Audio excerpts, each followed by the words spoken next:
নেতা ফেতারা আইয়া এটা সাহায্য যায়, কিন্তু কাজের বাবাও না। আমরা করে এই করে দিব, সেই করে দিব, এনে করবো হ্যানে করবো, ব্যাগেন করে দিয়ে যায়, কিন্তু ভোট হারিয়ে হ্যাঙ্গার গ্রামের মানুষের দিকেও চায় না, রাস্তার দিকেও চায় না, খালি লুটকাট করে কেন খাইব চিন্তা হিয়ান হাতারবো। এটা অনেক পুরানা ব্রিজ ভাঙি, এখানে মানুষ চলাচলের অযোগ্য হয়ে পড়ছে। আর এখানে মাদ্রাসা আছে, মসজিদ আছে, স্কুল আছে, জনসংখ্যা এখন চলাচল অনেক বাড়িয়েছে, যার কারণে ব্রিজটা জরুরি দরকার করা। আমাদের অনেক জনজীবন ব্যাহত হতেছে এই ব্রিজের জন্য। আমরা রাস্তা চলাচল করতে পারতেছি না, ব্রিজটা চলাচল করতে পারতেছি না। এই ব্রিজের এপারে অনেক ছাত্রছাত্রী, তারা এই ব্রিজটা পারাপার করতে অনেক কষ্ট হইতেছে। এখানে একটা সাজেদিয়া নুরানি মাদ্রাসা আছে, এরপর একটা আইডিয়াল স্কুল আছে, তাদের এই ছাত্রছাত্রীদের অনেক কষ্ট হইতেছে।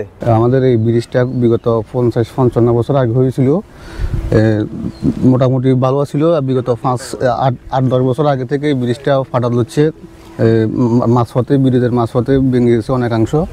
এখানে প্রায় আবুনগর শ্রীপুরে মেডেল পয়েন্ট, এখানে পুরোবাসী কৃষি জমি আছে, এখানে মানুষের কৃষি পণ্যগুলা নিয়ে আসার জন্য যানবাহনে করে সমস্যা হচ্ছে। আমি চাই কর্তৃপক্ষের কাছে আবেদন করতেছি যেন ওরা দ্রুত ব্রিজটা মেরামত করে অথবা নতুন করে পুনঃস্থাপন করে।